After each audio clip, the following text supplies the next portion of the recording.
Okay, and let me ask you something. These seem to be very low maintenance. They are extremely right? low maintenance. They're a wonderful plant. They do not take a lot of water. This has gone through the cold and was not affected at all. Not like when you see the annuals, the impatiens around town have started to look like cooked spinach again, unfortunately. And I love it because this proves to you that you can keep a plant low, a certain height, and have lots of color in the garden still with hardly any care. And then one last thing about this one in specific, bromeliads, although they're low maintenance, I noticed that when it rains a lot, it collects a lot of water. It could be a breeding ground for mosquitoes. I'm so glad you said that. That's an excellent question.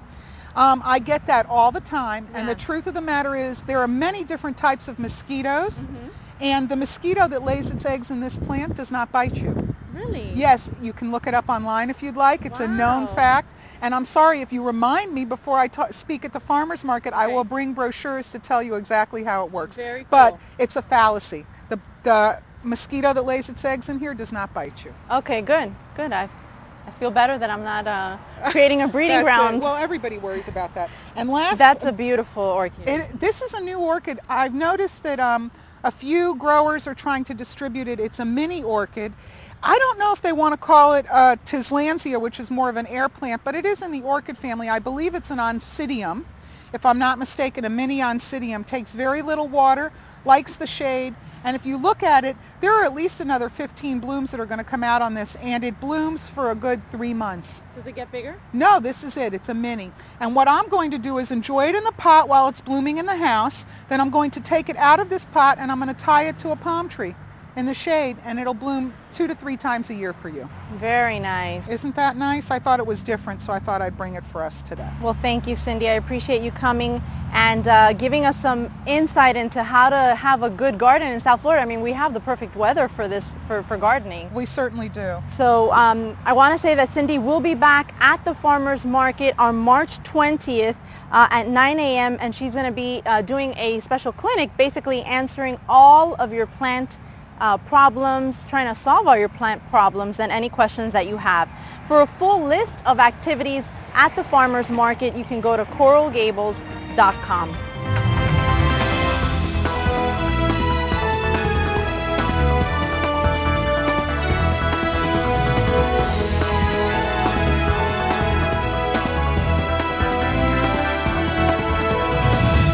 Changing topics now, millions of people tuned in to watch the Super Bowl being played right here in South Florida. So what effect did that have on our local economy? Rodolfo Roman has that story.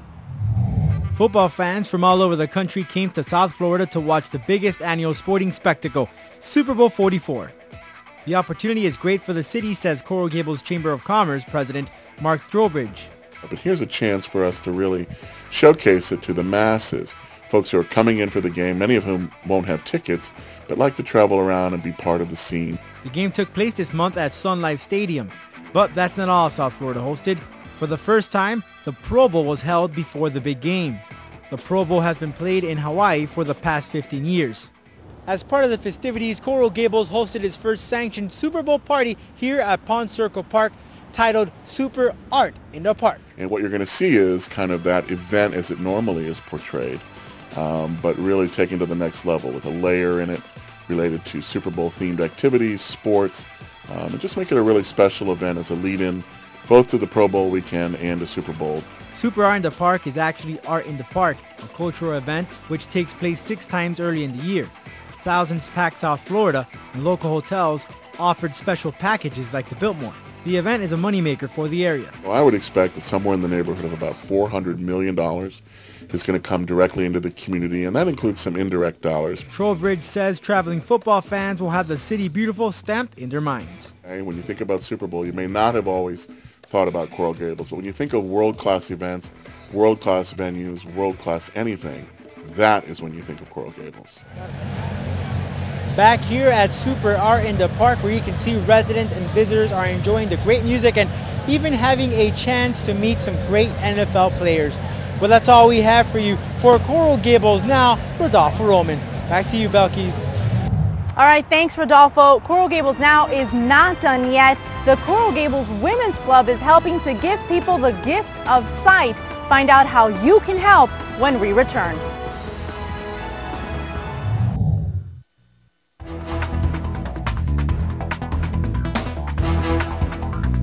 And welcome back. The Coral Gables Women's Club is known for its charitable endeavors. There is one particular cause that they support that helps people from around the world to see.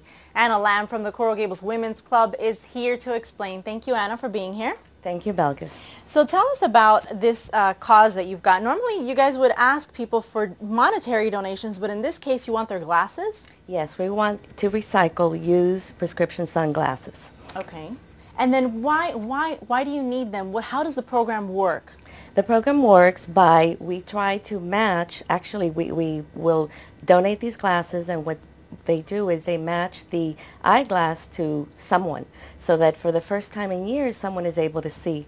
It's providing the gift of sight to someone. So someone where? The places, the organization that we're talking about is One Sight. That's who you partner with, correct? Yes, One Sight is one of the organizations, and what they do is they go on missions throughout the world, third world countries, and they offer free eye exams to a lot of the citizens there. And a lot of the times, for years, people have not been able to see. So with this project, by recycling glasses that you no longer use or you have in a drawer somewhere, and sometimes they even are thrown away. It's true.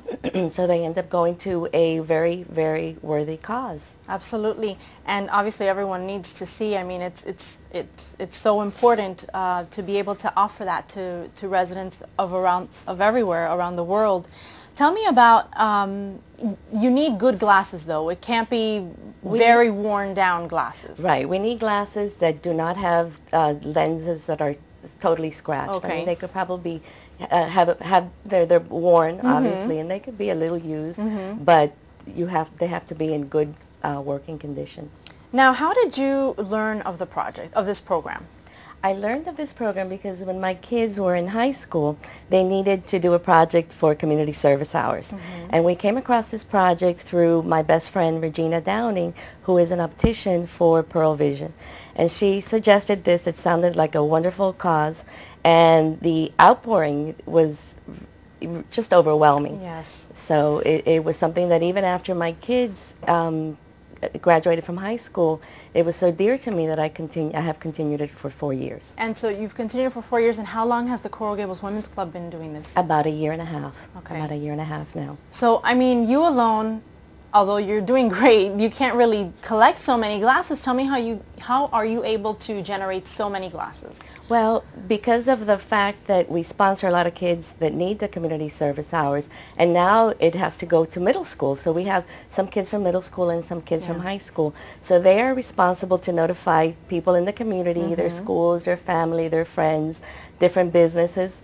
And then on top of that, through our Coral Gables Women's Club, all of our members also are very generous, and they look in their drawers, and they have their family and friends look in their drawers, and they bring in hundreds of glasses. So how many have you collected so far since you've been doing this? So far, in the past 4 years, probably with the donation that I just received now, we're probably close to 12,000. Wow.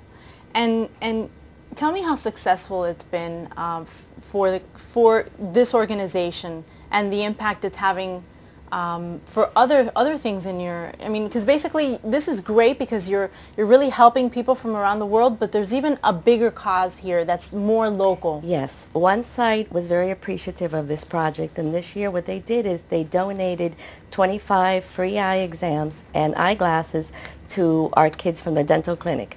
Our Coral Gables Women's Club sponsors a free dental clinic for kids that are underprivileged. So what they did is they went ahead and extended 25 eye exams, which Dr. Richard Thomas provided from Pearl Vision. He was very generous to provide these free eye exams. And Pearl Vision, Regina Downing from Pearl Vision, along with One Sight, provided brand new glasses for these kids.